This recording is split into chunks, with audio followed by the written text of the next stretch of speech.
નમસ્કાર વિદ્યાર્થી મિત્રો, હું શૈલેષ દલસાણીનું હાર્દિક સ્વાગત કરું છું. હવે આપણે લાસ્ટ લેક્ચરમાં છે યુનિટ 10 ગ્રીન ચાર્ટર છે એ આપણે પૂરો કર્યો. હવે એના ઉપરથી જે પ્રશ્નો જે છે બધા એ આપણે આ લેક્ચરમાં સમજવાના છીએ. તો સ્ટાર્ટ કરીએ છીએ. પહેલો પ્રશ્ન છે પહેલા પેરેગ્રાફનો, what does the carbon footprint consist of? What does the carbon footprint consist of? કે કાર્બન ફૂટપ્રિન્ટ ને શું ગણવામાં આવે છે? કન્સિસ્ટ કરવું એટલે ગણવું. તો કે carbon footprint consist of green house gases emission. કે કાર્બન તત્વને છે green house gases emission cause by organisation એટલે કે સંસ્થાઓ, ઇવેન્ટ અને પ્રસંગો, પ્રોડક્ટ્સ ઓફ પર્સન એટલે વ્યક્તિગત ઉત્પાદન. એટલે કે કાર્બન તત્વ છે એને સંસ્થાઓ, પ્રસંગો, વ્યક્તિગત ઉત્પાદન દ્વારા થયેલા નિકાલ ગ્રીન હાઉસ ગેસીસ તરીકે ગણવામાં આવે છે, જેને GHG પણ કહેવાય, ગ્રીન હાઉસ ગેસીસ. કારણ કે કાર્બન તત્વ છે એ ગ્રીન હાઉસ ગેસીસનો એક ભાગ છે. Why is the transport and production of food harmful to us? કે શા માટે ટ્રાન્સપોર્ટ અથવા પ્રોડક્શન એટલે ખોરાકનું ટ્રાન્સપોર્ટ અને પ્રોડક્શન છે કઈ રીતે આપણા માટે નુકસાનકારક છે? તો કે green house gases are emitted through transport and production of consumption. Production and consumption કે ગ્રીન હાઉસ ગેસીસ છે એ ટ્રાન્સપોર્ટ અથવા તો ઉત્પાદન અથવા તેના ઉપયોગ માંથી ઉત્પન્ન થાય છે. એમિટેડ થવું એટલે શું થાય? ઉત્પન્ન થવું. Therefore, they are harmful to us. તેથી તે આપણા માટે નુકસાનકારક છે. What is the carbon footprint? Carbon footprint શું છે? તો કે the carbon footprint is a subset of ecological footprint. કે કાર્બન ફૂટપ્રિન્ટ છે એ એટલે કે ઇકોલોજીકલ ફૂટપ્રિન્ટનો એક ભાગ છે. ઇકોલોજીકલ ફૂટપ્રિન્ટ એટલે કે ઇકોલોજીકલ ફૂટપ્રિન્ટ એટલે કે જે પર્યાવરણના તત્વો છે એનો એક ભાગ છે. It is total set of green house gases. તે ગ્રીન હાઉસ ગેસીસની સ્થાપના કરે છે કોઝ બાય ઓર્ગેનાઇઝેશન કે જે સંસ્થાઓ, ઇવેન્ટ, પ્રોડક્શન ઓર પર્સન કે જે પ્રસંગ, ઉત્પાદન અને વ્યક્તિ દ્વારા ઉત્પન્ન કરવામાં આવે છે. How are green house gases emitted? કે ગ્રીન હાઉસ ગેસીસ કઈ રીતે ઉત્પન્ન થાય છે? તો કે green house gases are emitted through the transport એટલે કે ટ્રાન્સપોર્ટ દ્વારા, લેન્ડ ક્લિયરન્સ જમીનના સાફ સફાઈ, and production and consumption of food અને ખોરાકના ઉત્પાદન અને તેના ઉપયોગ દ્વારા, ફ્યુલ્સ એટલે કે બળતણ દ્વારા, મેન્યુફેક્ચરિંગ ગુડ માલ સામાનના ઉત્પાદનમાં, મટીરિયલ્સ એટલે સામગ્રી, વુડ એટલે લાકડું, રોડ્સ એટલે રસ્તાઓ, બિલ્ડિંગ્સ એટલે ઇમારતો, એન્ડ સર્વિસીસ એટલે સેવાઓ. આ બધા દ્વારા છે ગ્રીન હાઉસ ગેસીસ ઉત્પન્ન થાય છે. ખાસ પ્રશ્ન યાદ રાખજો, કારણ કે આ પ્રશ્ન છે એ પૂછાઈ શકવાની શક્યતા છે કે ગ્રીન હાઉસ ગેસીસ કેવી રીતે ઉત્પન્ન થાય છે. તો કેના દ્વારા ઉત્પન્ન થાય? તો કે જો production, consumption of food, manufacturing, fuel, materials, woods, road, building and services દ્વારા.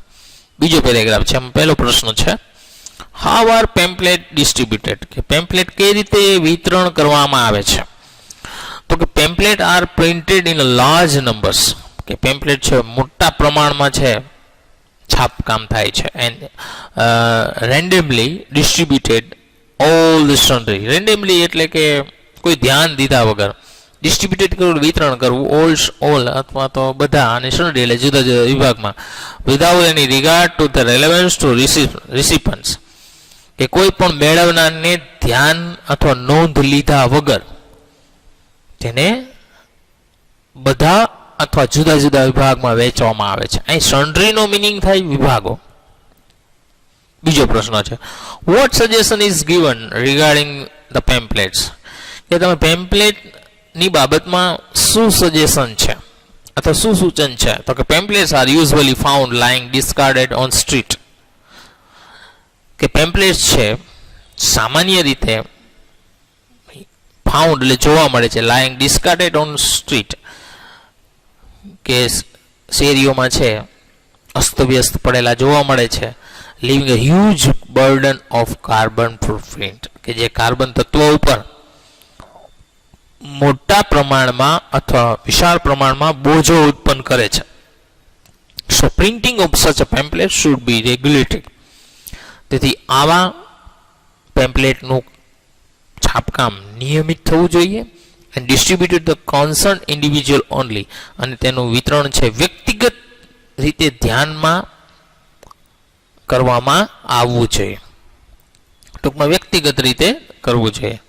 How is paper wasted in pamphlet?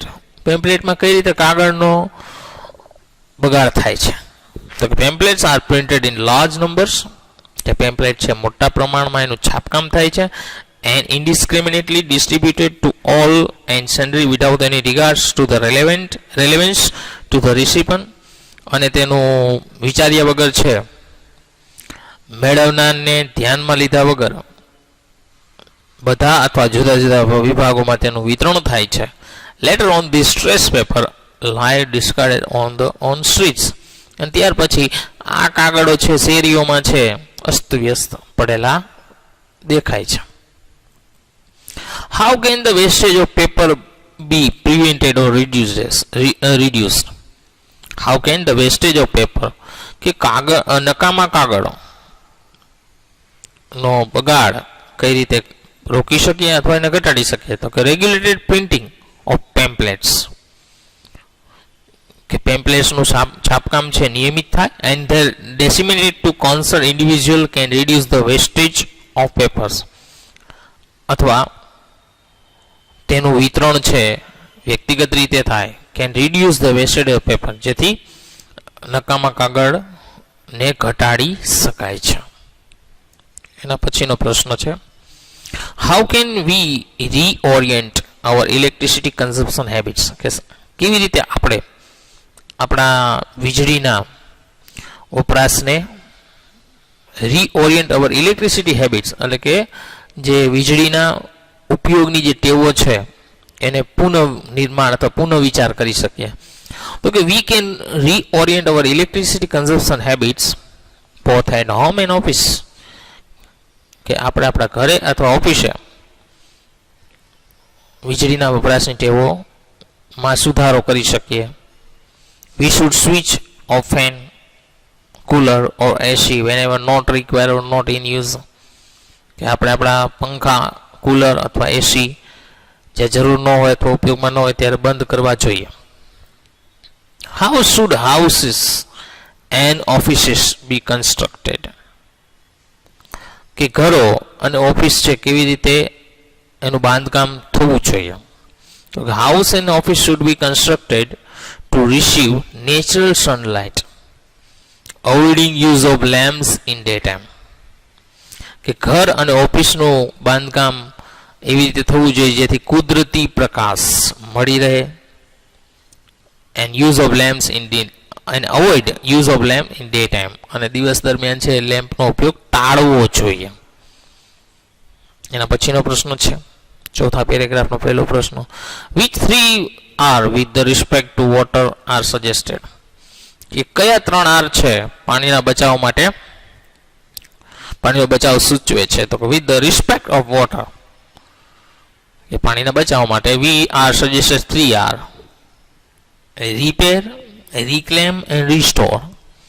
In addition, the 3 conventional ones: recycle, reduce and reuse. આ 6 R છે. 3 R પહેલા 3 R છે અને પાછા 3 R છે.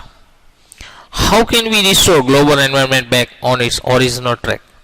કે આપણે વૈશ્વિક પર્યાવરણને તેના ઓરિજિનલ ટ્રેક ઉપર કેવી રીતે લઈ આવી શકીએ? ઇલ્યુસ્ટ્રેટ, સમજાવો. તો કે we should repair and reuse electronic watches, કે આપણે ઇલેક્ટ્રોનિક ઘડિયાળો છે તેને રિપેર કરાવી અને તેનો ફરીવાર ઉપયોગ કરવો જોઈએ. ટોયઝ એટલે રમકડાઓ, એન્ડ ઓલ્ડ બાઇસિકલ અને જૂની સાયકલો એક્સેટ્રા વગેરે. ઇન્સ્ટેડ ઓફ થ્રોઈંગ ધેમ અવે ઇન ગાર્બેજ, કે તેનો કચરામાં ફેંકવાને બદલે. The use of this 3 R's, કે આ 3 Rનો ઉપયોગ કરીને can restore global environment back on it's original track, કે આપણે વૈશ્વિક પર્યાવરણને તેના સાચા રસ્તા ઉપર લઈ આવી શકીએ છીએ. Which are the conventional 3 R's? કયા પારંપરિક 3 R છે? Which 3 new ones should be added to them? કયા 3 R છે એમાં સામેલ થાય છે? તો કે the conventional 3 R, recycle, reduce and reuse. આ 3 પારંપરિક R છે, recycle, reduce and reuse. The 3 more R's needed to be added are repair, reclaim and restore. એટલે બીજા 3 R નવા એડ થયા છે, એટલે કુલ 6 R છે. How can the 6 R's be helpful for coming decades? Coming એટલે આવતા, decades એટલે દાયકાઓમાં, કે આવતા દાયકાઓમાં 6 R છે કેવી રીતે ઉપયોગી થઈ શકશે? તો કે if these 6 R's put into practice, કે જો આ 3 R નો પ્રેક્ટિસ એટલે કે એનો વ્યવહારમાં ઉપયોગ થાય, we can restore global environment back on its original track. તો આપણે વૈશ્વિક પર્યાવરણને તેના વાસ્તવિક રસ્તા ઉપર લઈ આવી શકીશું. ઓકે, તો અહીંયા સુધી રાખીએ છીએ. નેક્સ્ટ હજુ પ્રશ્નો છે એ નેક્સ્ટ લેક્ચરમાં આપણે સમજીશું.